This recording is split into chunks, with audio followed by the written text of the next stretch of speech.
databases that we use for our analysis that are at the drug level use the classification system as their structure. So like all the IQVIA databases, for example, they use our classification. And I say our because it was created by market researchers as part of EphMRA about 50 years ago. And this committee is responsible for maintaining the structure of that classification. So as new drugs are innovative, as new things come along that don't fit quite into the existing classification, we are the people who make adjustments to the structure to make homes for those new drugs. And that's important because we use it for our industry. Payers look at our classification as well, and also the WHO has also adapted our classification structure for their purposes.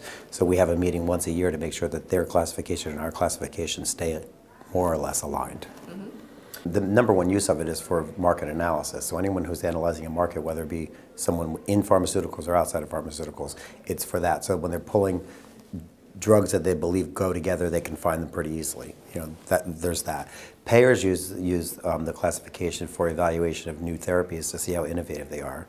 So that's one of the things that puts pressure on us, is to make sure that we're staying ahead of innovation so that a drug that is truly innovative doesn't just get stuck into an other category where it looks like it's not innovative at all. And in terms of reimbursement decisions, it's not really, it's more about they evaluate how innovative a new drug is to decide how much they want to pay for it in some of the planned markets, some of the socialist country markets. We have the classification itself, which everyone gets to see for free. We also publish what we do as a committee. We have published a document to let people know what topics the committee is working on. We have all the WHO documents that we need, so we do a comparison document with WHO, so we compare our structure to theirs, and we highlight the differences so that people can navigate both.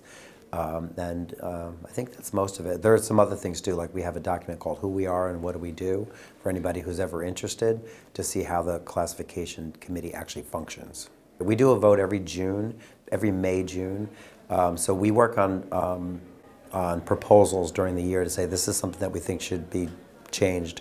And what we first do is we reach out to companies to make sure that the companies that are most impacted align with our thinking, to make sure that we're not doing anything too controversial with their drugs. These drugs belong to these companies. So we do that, and then at the end of the year we decide what's going to go up for voting, and then in the beginning of the year we put the ballots and everything together, and we actually conduct the voting around June. And you have to be an Intellus company member, pharmaceutical company member, or an EphMRA pharmaceutical company member in order to get the opportunity to vote. And we try very hard every year to get as many votes from as many companies as we can, because that just tells us that we're doing the right thing. And then once we have that, all the changes are enacted in January of the following year.